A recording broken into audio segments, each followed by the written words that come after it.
There is no compensation to be paid to parasites. I wanted my husband to divorce because of his infidelity. In response, he insulted me by calling me a parasite who is only after compensation. I felt my limit and left home with my son. My husband said, "You're homeless from tomorrow because there's no house or husband." Ignoring my husband, who had been laughing at me until the end, I contacted a certain place. Then, a few days later, my husband called me in a hurry. "My name is Alex. I'm a 32-year-old housewife. I've been married to Ryan for 5 years this year. I live with my 3-year-old son, myself, and Ryan. I'm living a peaceful life now, but I used to live a life that was the opposite of what I am now. I lost both of my parents when I was young, and because my name was masculine, I was bullied from a young age. So I was always alone, I couldn't make any friends, and I was isolated. I spent those days dreaming of having a peaceful and warm family in the future. Ryan, my husband, works for a company founded by his grandfather. His grandfather is still the active chairman of the company. His father is the president, and Ryan is the heir to the next president. I quit my job when I got married to support Ryan, who has a bright future, and became a housewife at the same time. Our meeting was at a business meeting. The company I used to work for was doing business with the company Ryan worked for, and its main business was manufacturing machine parts. I was evaluated for the speed of delivering parts to the company, my personality that had no flaws, and my polite language in the company and at the negotiating table. There were things that could be avoided because I didn't have parents, but the company I was in evaluated my ability. That's what Ryan's grandfather and father heard, and I was encouraged to marry Ryan. Recognized by the in-laws, I was introduced to Ryan and started dating. We started living together in a new home prepared by Ryan's grandfather a few days after we started dating, as we were dating with the premise of marriage. Even when we were dating, we lived together like a married couple, helping each other with housework and cleaning. However, I was worried at first because I was parentless. Moreover, I was just an ordinary company employee and thought that I might not be suitable for him. I was worried before we got married, so I told his family about myself. I don't have parents. So I've always been an enemy of many people since I was a child. Is it okay for someone like me? When I asked, his grandfather and father told me kindly with a smile. It doesn't matter if you don't have parents. Alex, you've worked so hard. You don't have to worry about anything. For me, Alex is like a daughter, so you can rely on me anytime. His grandfather, father, and others treated me like a real family member. For me, who thought I would be alone for the rest of my life, there was no greater fortune than this, and I thought I could spend the rest of my life happily with Ryan, who is a member of such a kind family. I thought I could live as a normal person this time, but after I got married, Ryan gradually began to emotionally abuse me. The emotional abuse became worse when I found out I was pregnant with my son. My grandparents-in-law and parents-in-law were happy about the birth of their grandson, but Ryan seemed to be quite unhappy with their happy faces. Apparently, Ryan was a person who couldn't be satisfied unless he was always number one, partly because he was an only child. When everyone started to take an interest in me, Ryan began to treat me rudely. He talked behind my back so that his in-laws wouldn't find out, ignored me, and sometimes said things like, "Why do I have to take care of you just because you're pregnant? Do it yourself." He would say that and go out somewhere. I was exhausted by Ryan's change in attitude from before we got married. Even so, I thought he would be kind again once this child was born. I continued to live while thinking so, and a few months later, my son was born safely. Ryan and my in-laws were happy that their grandson was born, perhaps because he was connected by blood. However, Ryan's emotional abuse towards me did not change. Even so, I was still relieved that he was still kind to my son. My son was still small. He was still kind to my son. I kept telling myself that and continued to endure for my son. Ryan did not take advantage of my feelings, and the emotional abuse gradually worsened. In the cold winter, I was made to go shopping in thin clothes, and I was made to spill food on the floor and redo it. When Ryan was in a bad mood, he pushed me down the stairs. It was lucky that I only sprained my ankle because it was only about 4 or 5 steps from the bottom. No matter how badly Ryan treated me, I was able to keep going because of my beloved son. However, one day, Ryan's infidelity was discovered. It was a coincidence. Ryan, who happened to be drinking and came home, fell asleep on the sofa, and when I tried to call out to him, I saw his cell phone. Either he fell asleep while operating it, or the message screen was open. There, a woman's name was displayed. I had a bad feeling and felt guilty, but I secretly took Ryan's smartphone and checked its contents. There, an unbearable exchange between a man and a woman was taking place. The affair partner was a nightclub employee that Ryan often went drinking with. He said it was a company affair, but there was no way a serious in-law would go to a nightclub. When I was suffering from morning sickness, he must have gone out to meet this woman. In the exchange, there were lines like, "When are you going to divorce your wife?" which showed that they both understood that he was married. Furthermore, I found an account on Ryan's SNS that seemed to be his affair partner. The affair partner was kind enough to post many photos of herself with Ryan, including two-shot photos and photos of brand name products that Ryan probably gave her. I had a suspicion somewhere in my heart and suspected that he was cheating on me, but when I saw it with my own eyes, it was heart-wrenching. At the same time, anger welled up inside me. With trembling hands, I decided to send a message to the affair partner. "You know Ryan, don't you? I'm Ryan's wife." Then she immediately replied like this. "I know, we're dating. Have you finally decided to get a divorce?" The affair partner then kindly revealed everything to me. She didn't seem to know what position she was in and insisted on getting a divorce as soon as possible.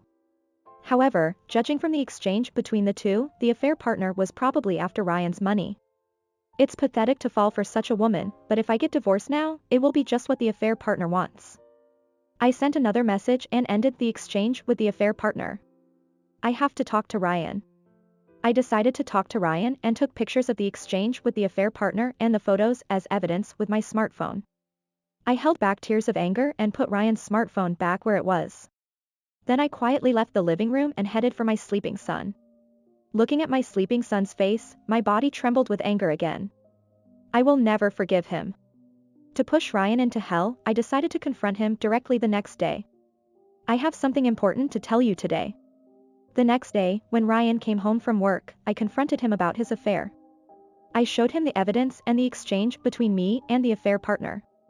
Then Ryan said to me nonchalantly, "I'm cheating?"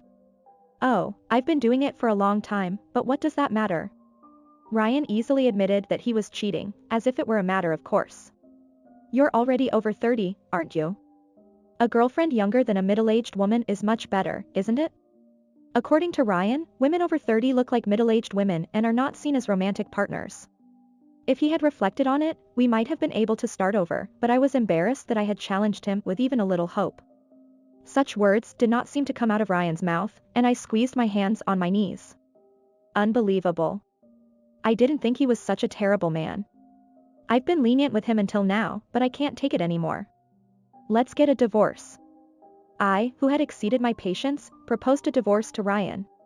As expected, Ryan, who had a small son, would be a little more repentant. As if this was the last mercy, I looked at Ryan. However, Ryan's face suddenly brightened happily, contrary to my thoughts. "You finally said you want a divorce." "Of course, I don't want to be with you, so I'll divorce you." Ryan began to smile as if he had been waiting, and even agreed to the divorce without any confusion. When I was stunned by his acceptance without any confusion, Ryan took out a divorce paper from his bag. "Since you asked for a divorce, I won't pay any consolation money." I asked Ryan, who was talking nonsense, with a puzzled look. "I'm divorcing because of your affair. Don't you think it's strange to say that yourself?" I managed to say something back, but Ryan laughed at me with his nose as if to say that I was strange. "You're trying to get divorced for consolation money anyway, aren't you? There's no consolation money to pay for such a parasite." Ryan sneered at me, calling me a parasite for consolation money.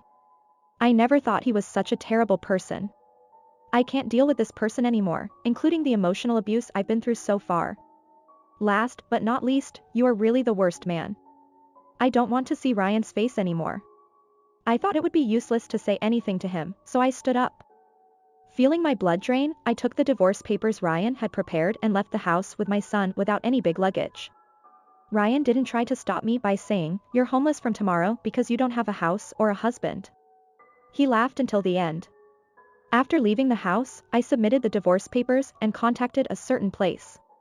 After finishing the call, I decided to stay at a certain place for a while. Then, a few days later, Ryan called my cell phone. "Hey, you. What's going on? What did you tell my family?" I heard Ryan's angry voice from the phone. As I listened to the story, Ryan was disowned by his grandparents and parents. Oh. I just told my in-laws that we got divorced and why. To tell the truth, after submitting the divorce papers, I contacted his grandparents and parents who had taken care of me and told them that I was divorcing Ryan. I explained in detail as politely as possible and told them that I had a voice recorder that I had secretly recorded when I handed down the divorce and that I had it. Then, his grandparents and parents, who heard the reason, were furious. Alex, come to our house with your child right now. You don't even have a place to stay, do you? I took advantage of the kind words of his grandfather and decided to stay at his family's house for a while with my son. I cried in front of them. While staying at his family's house, I showed them the voice recorder and photos of the exchange with the affair partner to make sure that Ryan couldn't escape from it. My in-laws had been making a demon-like expression since I came, and they declared that they would thoroughly crush and disinherit Ryan. Ryan, who didn't know anything about it, was making a fuss, saying, "Why do you believe in other people like you more than me, who are connected by blood?" However, the reason was simple. I had been regarded as a family by my ex-in-laws since before I got married, and I was trying to respond to that somehow. After getting married, I gained confidence and thought of my grandparents-in-law and in-laws as my real family. In addition, I was actively taking care of my sick grandfather-in-law and was also a conversation partner for my grandmother-in-law and mother-in-law.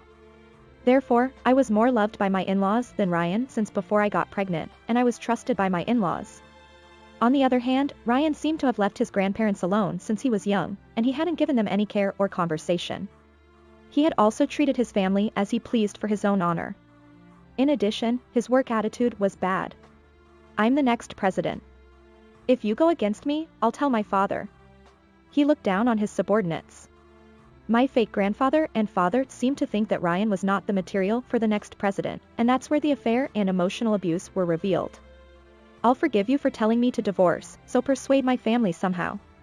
You're the one who caused this." Even after this, Ryan continued to take an intimidating attitude. But Ryan is already an ex-husband. The relationship has long been cut off. I've submitted the divorce papers, so you and I are strangers. Of course, I'll claim compensation for cheating and child support, so be prepared. He seemed to be in a hurry, and this time he said in a tearful voice, "I was wrong, so please convince my family. Otherwise, I won't be able to become the president."